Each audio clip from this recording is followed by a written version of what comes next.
What up, everybody, and welcome to Baz on Blades. My name is Baz, and I talk about blades, and tonight we're not talking about blades. I'm going to do a very short video just to put some content up. It's Sunday, and that's supposed to be one of the best days to put content up for views. And because we're so concerned about views here at Baz on Blades, because that's how we make our money on this 100% non-monetized channel, that I figured I would do something here. Had a bad couple of days with this COVID fog that I have been dealing with for almost 3 months now. So I wanted to do something to take my mind off of that, and I can talk about things. So Dan the man stopped by today to visit me, to check on me, because I've not been able to get out of the house the last couple of days. And he bought a new pistol. So he brought it over and he's like, hey, you want to do some video on it? And I'm like, sure, I feel like crap, I can do that.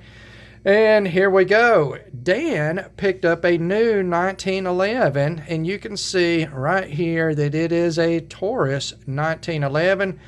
Because Dan the man, just like Baz on Blades, is a cheap-ass bastard.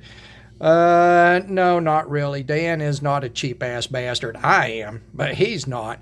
But, you know, he wanted to get a 1911, put it into his collection. He just didn't want to spend a lot of money on it because to Dan, as well as myself, a 1911 is something you just have in your collection. It's not going to be a primary go-to sort of firearm. If Dan the man is going to go to war, he's probably going to pull out one of his Glock pistols and not a 1911. But the 1911 has been around for over 100 years now for a reason. It is a fantastic firearm design. And I don't know if this Taurus iteration, a version, a manufactured example of the 1911 is going to be a good pistol or not. They're not too awful expensive. I think they come in around the $600 mark. That's pretty doggone cheap for a 1911. So, you know, we're curious to see how this thing is going to shoot. This thing is empty, guys. Let's take a look at the trigger pull on this very quickly. It's got about 1/16 heavy of take-up. There's your take-up right there in that single-action trigger. We're going to take, let me get up here super duper close so you can see. There's just, you see that? That's just the very slightest bit of sort of pressure creep right on the brake. And then it's going to break right there. We'll bring that reset back out. Nice short reset. Same amount of creep on that brake. And there you go. That's the trigger pull on it.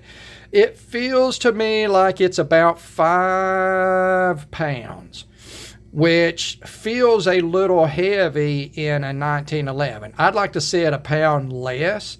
Dan typically doesn't like super light trigger pulls since he has to shoot one hand. A super light trigger pull will often cause him to double tap when he's shooting. But it's not bad. If it was a striker fired pistol, the trigger weight would be perfect. And of course, the trigger pull itself, you just saw the characteristics of the trigger pull. Is it world-class 1911 trigger pull? No, it's nowhere near that, but it's not bad either. So, as long as this 1911 from Taurus is reliable out of the box, I think that it's a pretty decent deal. He got the version in the bronze finish slide and black frame. It is an all-steel pistol. I cannot remember if these had stainless barrels in them or not, and it is not marked on the barrel with the steel type. I'll find out all that information before I do an actual review on this 1911. We're going to shoot this thing before I review it. We'll probably do some video putting some rounds through it. We're not going to put a shit ton of rounds through it. Like I say, it's not going to be a go-to pistol for Dan. It's to put a 1911 in his collection. I do like the sights on this pistol. They are steel. They are Novak type modern wedge combat sights. Let's take a look. You can see they are 3 white dot. They are excellent shaped sights. I recommended to Dan that we take some of that fluorescent orange fingernail polish that I have and do an orange dot in the front, but that will be up to him whether he wants to do that or not. If it was my pistol, I would definitely do that with my eyesight. The fit is it's not too bad, guys. It's there is just the barest hint of play in those in that slide to frame fit. It's a very smooth. It came out of the box. It's not dirty or anything. I don't think that Dan has disassembled this firearm. Again, Dan is one-handed because he lost his hand in the military. But so typically somebody, one of us, one of my friends, friends of Dan's, will take care of his firearms if he can't break them down to clean them. And a 1911 is a little more labor intensive as far as breaking it down to clean it than, say, a Glock is. I mean, that's one of the selling points of a Glock and most modern striker fire pistols. They're just super duper easy to take down. Glock is it's an older system. It's an older system. Yeah, it's it's a 5-inch government size 1911. It's got a decent trigger in it. It's got plastic grips on it. We don't like those. Dan is already thinking he's wanting to put wood on it, and I may end up making the grips for this. He was taking a look at this this burl maple that I have sitting out here, and while I'm not sure that's not the right coloring of wood for it. If he wants to go with wood, I'm going to shop some wood, and I may make grips for this pistol for him and use some good stabilized figured wood. I also think that a set of smooth carbon fiber grips would look absolutely fantastic on this pistol. Sort of understated, do them in like a satin finish so you still get plenty of play on that carbon fiber. That would look really good on here. Yeah, $600 for a 1911. As long as it's reliable, as long as it shoots, and 1911s can be a little finicky, guys. As long as it shoots, I'd say it'll be fine. I've had very good luck out of all the modern Taurus firearms that I have owned. Dan and I have had probably 10 Taurus pistols and revolvers go through our collections in the last 5 years. We have put thousands of rounds through Taurus stuff, and I don't think that we've had a failure with any of it. Whether it's one of the G series pistols, Dan's got a couple of Taurus revolvers. I've got a Taurus revolver. We've had multiple Taurus revolvers come through our collections. They've all been 100% reliable, at least the modern era Tauruses. So, I'm looking forward to that. Looking forward to shooting this thing. Gotta love a 1911. I love 45. It's not a bad looking pistol. I'm not super into bronze myself. If I go with a colored slide, I like sort of a, here, let's see. This one is loaded. It's hot. But I've got the tungsten on my GX4. We're going to put that aside since it's loaded. But this isn't bad. This bronze is not bad. It's a nice brown sort of bronze. It doesn't have any green tint to it, so it's not bad there. Not bad at all for $600. We'll get some grips put on this thing. and see how reliable it is, and we'll put at least a few hundred rounds through it and check it out. Typically, if a 1911 is not going to run from the factory, it will show issues pretty quickly. You will see feed and ejection issues, and a lot of the times they will come from interaction of spring pressures.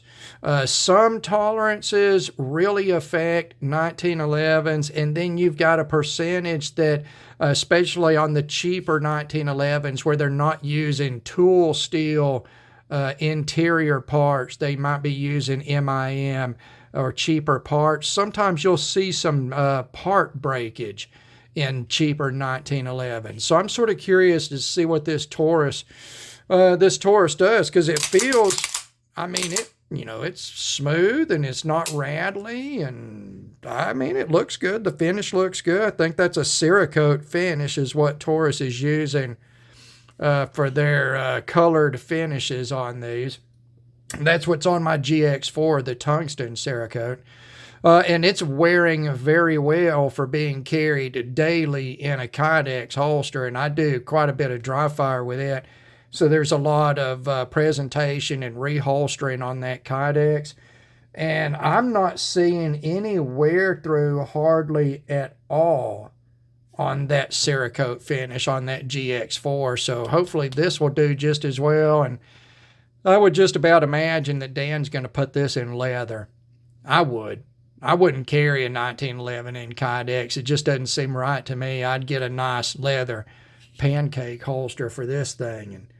And yeah, it looks sweet. It looks sweet. So there we go. We'll keep this down under 15 minutes because we're not really saying anything except, some initial impressions here. I don't see anything, not really any sharp edges or anything. Really, the only thing that feels cheap at all on it is the plastic grips. And any self-respecting 1911 owner is not going to leave the original grips on the pistol anyway. I mean, even if it's an expensive pistol with pearl grips, I'd still pull the pearl grips off of it because I didn't want to damage them, and I'd put something on it. There's just so much you can do with these grips. They're so easy to manufacture in modern CNC. A small shop can manufacture these things by the hundreds, just straight off of machinery, and have to do very little hand finishing with them.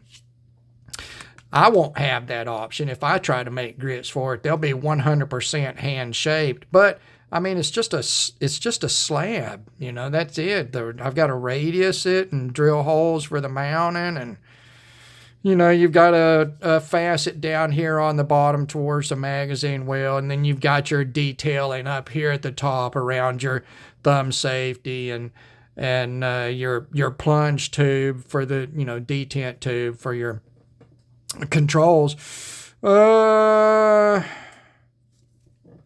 It's got ambidextrous thumb safety on it, so I'll have to mill a little slot here on the back side of this backside ejection port side of the for the grip.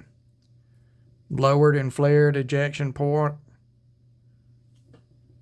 Yeah, it's not bad. It's a bushing build. I'm sure it's got a full length guide rod in it, 2-piece guide rod.